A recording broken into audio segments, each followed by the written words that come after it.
নমস্কাৰ বন্ধুসকল, মোৰ চেনেললৈ আপোনালোকক স্বাগতম জনাইছোঁ। আজি মই অধ্যায় নম্বৰ 6 অৰ্থাৎ ত্ৰিভুজটো আৰম্ভণি কৰিবলৈ লৈছোঁ। আপোনালোকৰ হয়তো সকলোৰে ধাৰণা আছে, ত্ৰিভুজ মানে হৈছে তিনিটা বাহুৰে আগৰা বহুভুজটোকে আমি ত্ৰিভুজ বুলি কওঁ। নৱম শ্ৰেণীত আপোনালোকে ত্ৰিভুজৰ সৰ্বাংগ সমতাৰ বিষয়ে শিকি আহিছে। ইয়াত আমাক ত্ৰিভুজৰ সদৃশ লগতে সদৃশ চিত্ৰৰ বিষয়ে সম্যক ধাৰণা দিয়া আছে। গতিকে আমি প্ৰথমতে জানিব লাগিব সদৃশ চিত্ৰনো কি। গতিকে সদৃশ চিত্ৰ হ'ব লাগিলে আকৃতিটো একে হ'ব লাগিব, আকাৰৰ একে হোৱাটো কোনো প্ৰয়োজনীয় নহয়। মই বুজাৰ বাবে কাষত দুটা চিত্ৰ আঁকি দিছোঁ। চিত্ৰ দুটা নিখুঁতভাৱে যদি আপোনালোকে লক্ষ্য কৰে একেবাৰে মোৰ শুদ্ধ হোৱা নাই, তথাপিও মই কেৱল বুজাৰ বাবেহে আঁকি দিছোঁ চিত্ৰ দুটা। ইয়াত দুয়োটাই সমবাহু ত্ৰিভুজ দেখিবলৈ পাইছে। আকৃতিটো দুয়োটাৰে একে, দুয়োটাই ত্ৰিভুজ হয়। আকৃতিটো দেখিবলৈ পাইছে একে হয়, কিন্তু ইয়াত এটা হৈছে ডাঙৰ, এটা হৈছে সৰু, আকাৰৰ পাৰ্থক্য আছে। গতিকে আকাৰৰ একে হোৱাটো কোনো প্ৰয়োজনীয় নাই। ইয়াতে লিখি দিছোঁ মই কথাখিনি, সেইখিনি কথাই, কিন্তু আকৃতিটো একে হ'ব লাগিব। আৰু তেনেবোৰ চিত্ৰক আমি সদৃশ চিত্ৰ বুলি কওঁ। যেনে ধৰক উদাহৰণ হিচাপে আপোনালোকে বৃত্তবোৰ, সকলোবোৰ বৃত্তই সদৃশ চিত্ৰৰ উদাহৰণ হ'ব। কিয়নো বৃত্ত হ'লে কি আকৃতিটো একেই হয়, কেৱল কিছুমান বৃত্ত সৰু হ'ব পাৰে, কিছুমান ডাঙৰ হ'ব পাৰে। উদাহৰণ হিচাপে আপোনালোকে পিন্ধা আঙুঠিটো চাওক, আঙুলিৰ আঙুঠিটো হ'ব এটা বৃত্ত। ঠিক তেনেদৰে খাৰুডালো, গোলাকৃতিৰ খাৰুডালো এটা বৃত্ত, কেৱল আকাৰত আঙুঠিটো সৰু আৰু খাৰুডাল ডাঙৰ, কিন্তু আকৃতিটো একে, দুয়োটা বৃত্তই। ঠিক তেনেদৰে আমি যদি ABC আৰু PQ হিচাপে ত্ৰিভুজ দুটা নাম দি লওঁ, তেতিয়াহ'লে এই ত্ৰিভুজ দুটা সমবাহু ত্ৰিভুজ দুটা তেওঁলোকৰ সদৃশ হ'ব আৰু সকলোবোৰ বৰ্গও সদৃশ হয়। কিন্তু ইয়াৰ ঠাইত সমবাহু ত্ৰিভুজ দিলে সেইটো কিন্তু সমদ্বিবাহু ত্ৰিভুজ দিলে সদৃশ চিত্ৰ নহ'ব।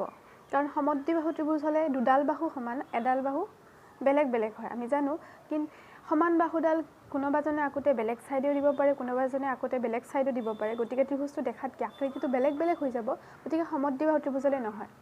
গতিকে এতিয়া মই অনুশীলনী 6.1 আৰম্ভ কৰিম। ইয়াত হৈছে সকলোবোৰ বৃত্তই সৰ্বসাম্য সদৃশ। সদৃশ মই কৈয়ে উঠিছোঁ কথাখিনি এইমাত্ৰ, সেইখিনিৰ পৰা এই প্ৰশ্নকেইটা দিয়া আছে। সকলোবোৰ বৰ্গই কি সদৃশ।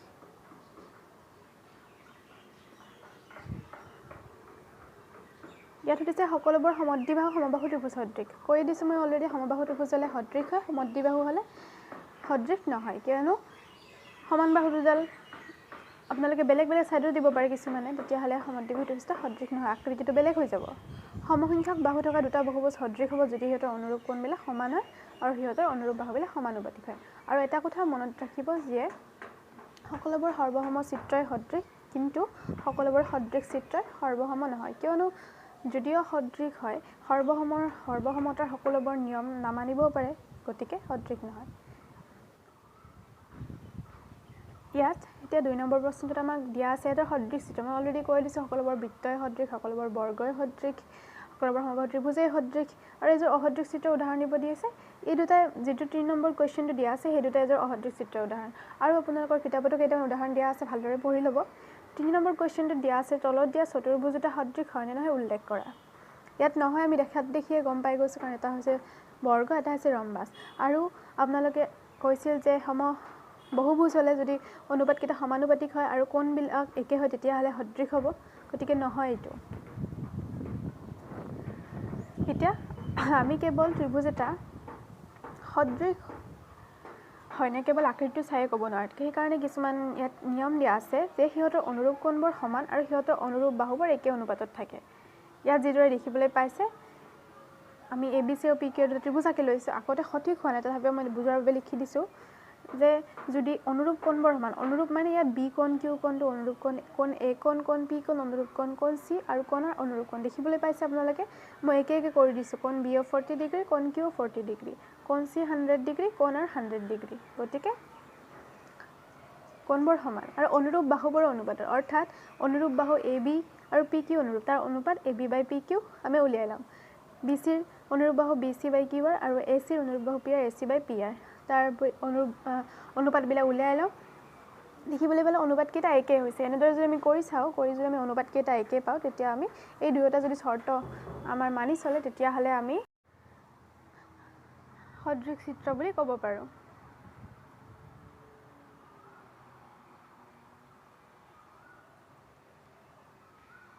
গতিকে ত্ৰিভুজ ABC সদৃশ, সদৃশ চিহ্নটো আমি এনেদৰে লিখোঁ, ত্ৰিভুজ PQR। আমি ত্ৰিভুজ চিম্বলকেইটা দি ল'ব লাগিব, ত্ৰিভুজ ABC সদৃশ ত্ৰিভুজ PQR যদি এই দুটা চৰ্ত মানি চলে। এতিয়া আমাক কেইটামান উপপাদ্য দিয়া আছে, যি উপপাদ্যকেইটা আমি ভালদৰে বুজি ল'লেহে 6.2টো আমি কৰিব পাৰিম। উপপাদ্যটো কোৱা হৈছে, যদি এডাল ৰেখা কোনো ত্ৰিভুজৰ এটা বাহুৰ সমান্তৰালকৈ টনা হয়, ৰেখাডালে আন দুটা বাহুক দুটা নিৰ্দিষ্ট বিন্দুত কটাকটি কৰে, তেনেহ'লে সেই বাহু দুটা একে অনুপাতত বিভক্ত হ'ব। গতিকে ইয়াত যি কৰিব দিয়া আছে, আপোনালোকে যদি জ্যামিতিৰ অংক আহে তেতিয়াহ'লে যি কৰিব দিয়া আছে প্ৰথমতে সেইটো লিখি ল'ব। সেইখিনিও লিখিলে আপোনালোকে অন্ততঃ যদি 5 নম্বৰ থাকে 2 নম্বৰ 1.5 নম্বৰ 1 নম্বৰ পায়ে যাব। গতিকে ইয়াত কোৱা হৈছে এটা ত্ৰিভুজ আঁকিবলৈ কৈছে, প্ৰথমতে কি কৰিব দিয়া আছে সেইটো মন কৰিব। ত্ৰিভুজৰ কথা কৈছে, গতিকে আমি লিখি ল'ম ধৰা হ'ল ABC এটা ত্ৰিভুজ, আৰু ইয়াতে মুখাস্ত কোনোপধ্যে নকৰিব, যিটো লিখিছে বা যিটো আঁকিছে কৰিছে সেইটোৱে লিখি যাব নিজৰ ভাষাত। আমাক কৈছে যে যদি এডাল ৰেখা কোনো ত্ৰিভুজৰ এটা বাহুৰ সমান্তৰালকৈ টনা হয়, গতিকে আমি প্ৰথমতে ত্ৰিভুজ এটা আঁকি ল'ব লাগিব, ABC ত্ৰিভুজ। ইয়াত কৈছে কোনো এটা বাহুৰ সমান্তৰালকৈ যদি এডাল ৰেখা অঁকা হয়, গতিকে আমি BC বাহুৰ সমান্তৰালকৈ DE ৰেখাডাল আঁকি ল'লোঁ, আৰু DE ৰেখাডালে AB আৰু AC D আৰু E বিন্দুত কটাকটি কৰিছে ক্ৰমে। এতিয়া আমি আমাৰ যাতে প্ৰমাণ কৰোঁতে সুবিধা হয় তাৰ কাৰণে আমি Dৰ পৰা Cলৈ সংযোগ কৰি দিলোঁ আৰু Bৰ পৰা Eৰে সংযোগ কৰি ল'লোঁ। এইটো আপোনালোকে প্ৰেক্টিছৰ ওপৰত কথা, প্ৰেক্টিছ কৰি থাকিব, তেতিয়াহ'লে নিয়মবোৰ নিজে নিজে আহি যাব। আৰু ACৰ ওপৰত Dৰ পৰা আমি এটা লম্ব টানিলোঁ, লম্ব মানে যাতে কোণটো 90 ডিগ্ৰী কৰে, আৰু Eৰ পৰা আমি AB লৈকে এডাল লম্ব টানি ল'লোঁ। আৰু অকল টানি ল'লেই নহ'ব, তাত আমি বিন্দু যিহেতুকে তাত হৈছে, তাত আমি নাম দি ল'ব লাগিব, N আৰু M হিচাপে আমি নাম দি ল'লোঁ। গতিকে ইয়াত যি কৰিছে এতিয়া লিখিম। আমি কি কৰিলোঁ, প্ৰথমতে লিখিলোঁ ধৰা হ'ল ABC এটা ত্ৰিভুজ, তাৰপিছত লিখিলোঁ আমি কৰিলোঁ যে BC বাহুৰ সমান্তৰালকৈ DE বাহুডাল অঁকা হ'ল, আমি সেইটো লিখি ল'ম, যিটো কৰিছোঁ সেইটো লিখি ল'লে হ'ল। সমান্তৰালকৈ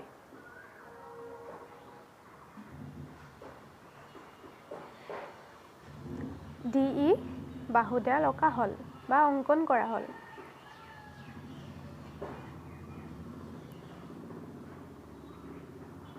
যিয়ে AB আৰু AC বাহু ক্ৰমে D আৰু E বিন্দুত কটাকটি কৰিছে, সেইটো লিখি ল'ব, মই লিখিবলৈ পাহৰি গ'লোঁ।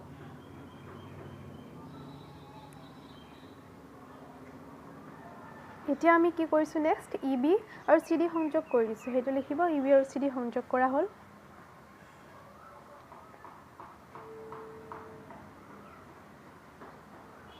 তাৰপিছত আমি কি কৰিছোঁ, ABৰ ওপৰত EN লম্ব অংকন কৰিছোঁ, আমি সেইখিনি কথাক এনেদৰে লিখিব পাৰোঁ, EN লম্ব, লম্ব চিনডালক আমি এনেদৰে লিখোঁ, EN লম্ব AB আৰু DM লম্ব AC অংকন কৰা হ'ল বা অঁকা হ'ল বা টনা হ'ল, যিকোনো লেংগুৱেজ লিখিলে কথা নাই।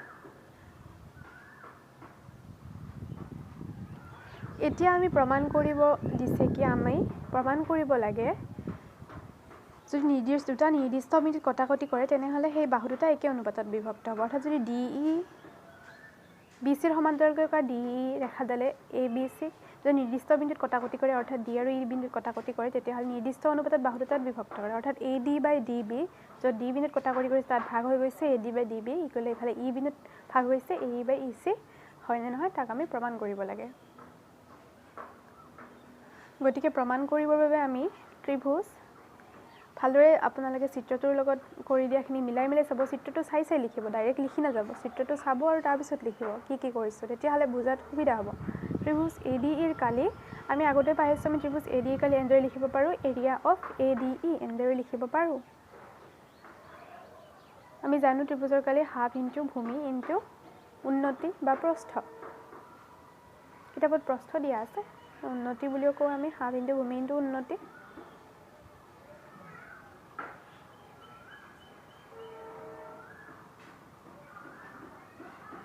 ত্ৰিভুজ ADE ভালদৰে চিত্ৰটোত লক্ষ্য কৰক, ত্ৰিভুজ ADE ইয়াত ভূমি কোনডাল হ'ব, ADE আমি AD ভূমি ল'ম, AD কিন্তু প্ৰস্থ বা উন্নতি, মানে ইয়াত 90 ডিগ্ৰী যোনডালে কোণ কৰি থাকে সেইডালকে আমি কওঁ যিডাল লম্ব হৈ থাকে। ইয়াত ত্ৰিভুজ ADEৰ কোনডাল লম্ব হৈ আছে, EN, এডাল লম্ব 90 ডিগ্ৰী কোণ কৰিছে, গতিকে আমি EN লিখিম, EN।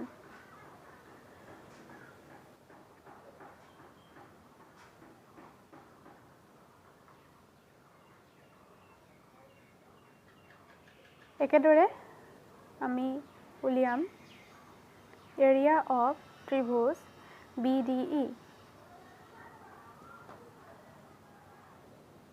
BDE ইয়াতো হাফ ইনটু ভূমি ইনটু উন্নতি হাফ ইনটু ভূমি হলে BD হ'ব ইনটু উন্নতি ইয়াত লম্ব আমি কোনডাল পাম EN পাম ইয়াত যেহেতুকে ত্ৰিভুজটোৰ এডালে আছে EN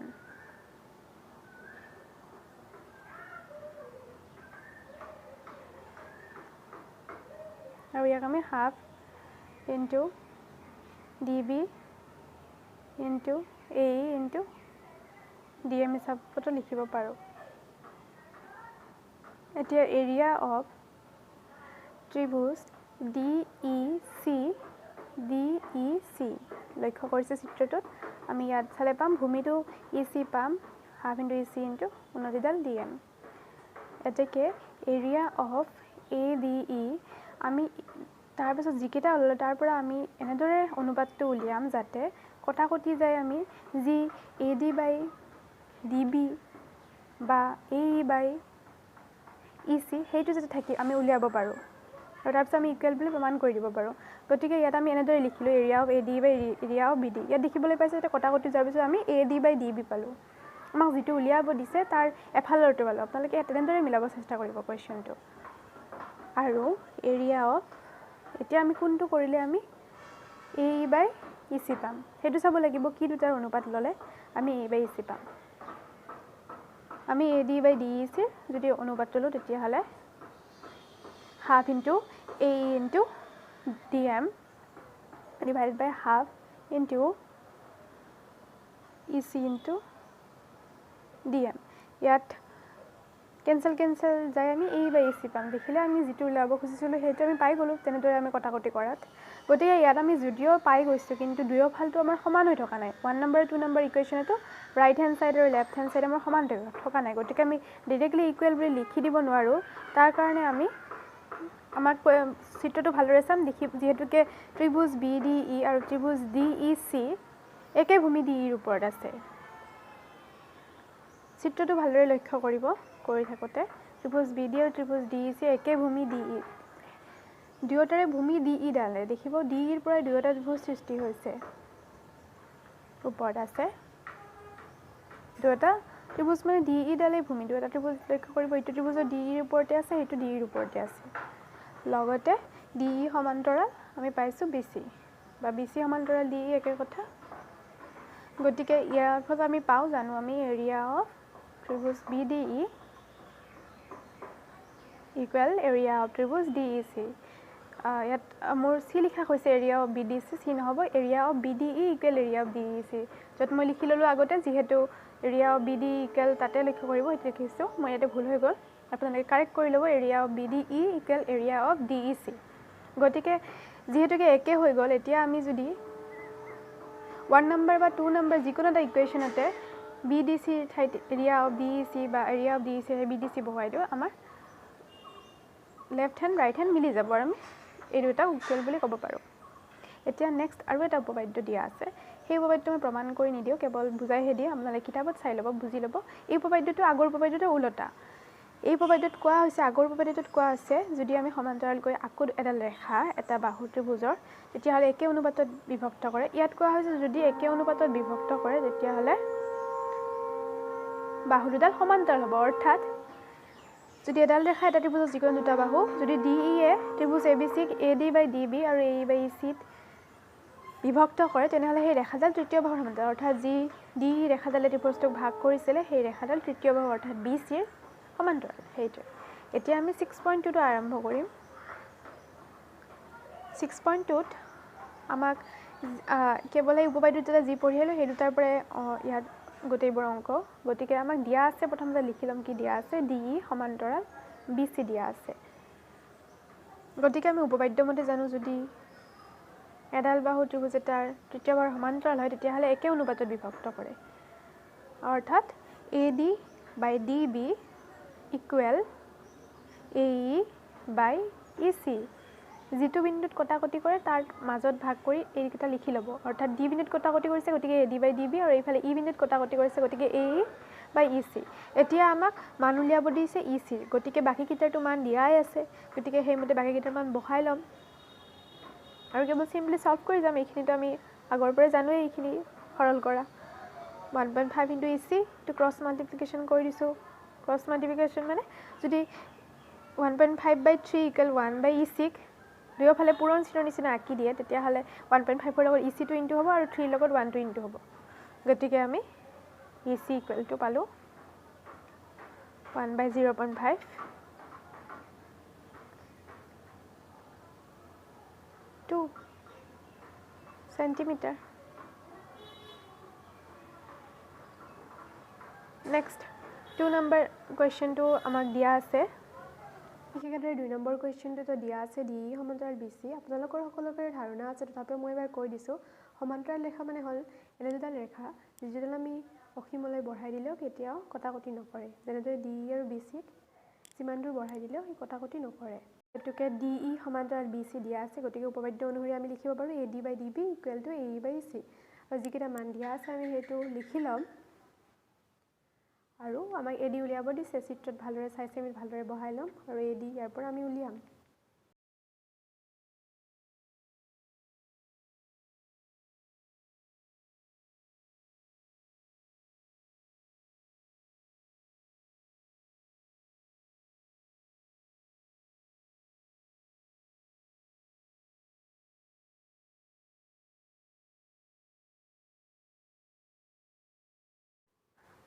implies AD equal to 7.2 divided by 3 3 2 is 6.1 1 থাকিল 3 4 is 12 2.4 sorry মোৰ মিষ্টেক হৈ গৈছে লিখোতে 2.4 centimeter হ'ব 2.4 centimeter কেতিয়াবা সৰু সৰু ভুল হৈ যাব পাৰে ভালদৰে লক্ষ্য কৰিব এটা আমি 6.2 2 নম্বৰ কুৱেশ্যনটোলৈ আগবাঢ়িছোঁ ইয়াত কোৱা হৈছে EF সমান্তৰাল QR হয় নে নহয় গতিকে তাক চাবৰ কাৰণে আমি কি কৰিব লাগিব যদি সমান্তৰাল হ'ব লাগে তেতিয়াহ'লে E আৰু F যেহেতুকে EF ৰেখাডালে PQ আৰু P আৰু EF বিন্দুত কটাকটি কৰিছে তাৰ অনুপাতটো একে হ'ব লাগিব অৰ্থাৎ PE by EQ PF by F আৰু দ্বিতীয় উপপাদ্যটোত প্ৰয়োগ হৈছে এইটো একে হ'ব লাগিব এইটো মানি চলে নে নাই চাব লাগিব যেহেতুকে আমাক আটাইকেইটাৰে মানটো দিয়াই আছে গতিকে আমি সেইমতে প্ৰথমতে চাম PE by EQ তাৰ ঠাইত আমি মানকেইটা বহুৱাম PE ঠাইত 3.9 EQ ঠাইত 3 equal 1.3 পালোঁ PE by EQ ঠিক একেদৰে PF by FR ইয়াত আমি মানকেইটা বহুৱাই যাম 3.6 2.4 আমি চাম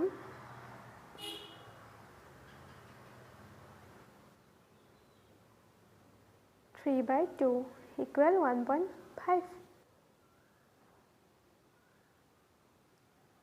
ইয়াত আমি দেখিবলৈ পালোঁ অনুপাত কেইটা আমাৰ একে নহয় এটা হৈছে 1.3 এটা হৈছে 1.5 যেহেতুকে সমান নহয় গতিকে আমি EF সমান্তৰাল QR হ'ব নোৱাৰে লিখিব পাৰোঁ গতিকে EF সমান্তৰাল QR নহয়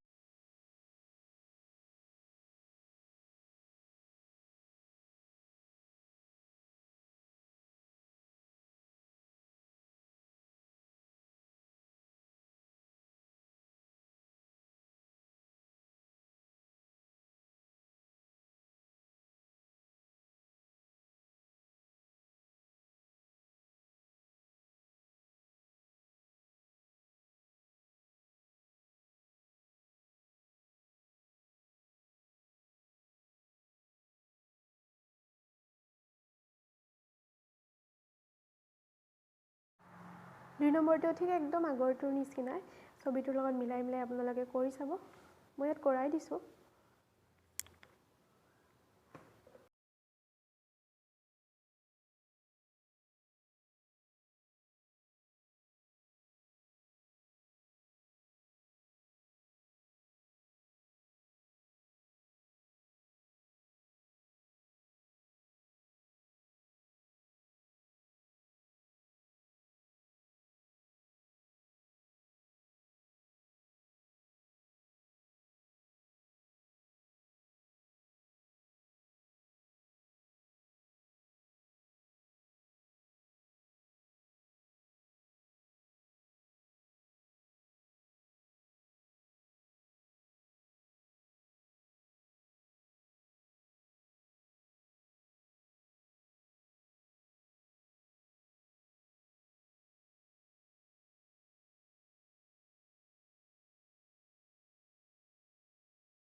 এতিয়া আহিছোঁ 3 নম্বৰ কুৱেশ্যন 3 নম্বৰ কুৱেশ্যনটো একে কেৱল ইয়াত আমি অকণমান মানকেইটা সঠিককৈ ডাইৰেক্টলি দিয়া নাই আগৰ দুটা যেনেকৈ মান দুটা আমাক ডাইৰেক্টলি দিয়া আছিল পি ই কিউ ডাইৰেক্টলি দিয়া আছিল ইয়াত কিন্তু আমাৰ পি কিউটো দিয়া আছে আৰু পি ইটো দিয়া আছে ই কিউটো দিয়া নাই গতিকে আমাৰ পি কিউ দিয়া আছে আৰু পি ই দিয়া আছে ই কিউ উলিয়াবলৈ আমি কি কৰিব লাগিব ডাইৰেক্টলি পি ই ইকুৱেলটো আমি জানো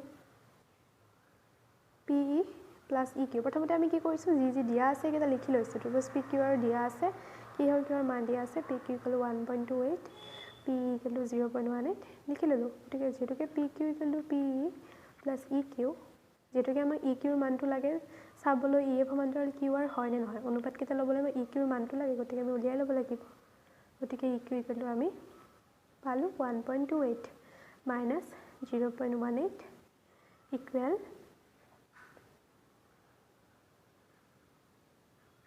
1.10 ঠিক একেদৰে আমি পি আৰ ইকুৱেল 2.56 একেদৰে পাই যাম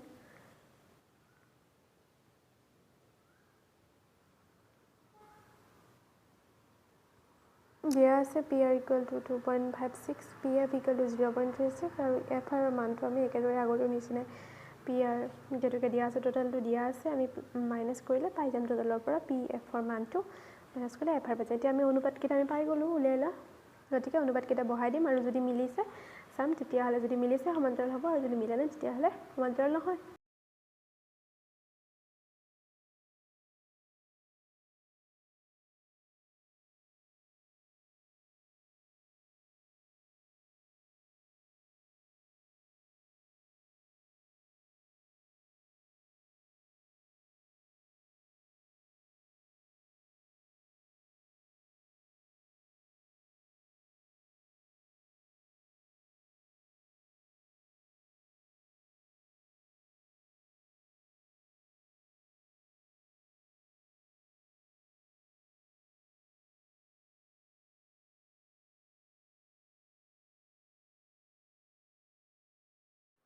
ধন্যবাদ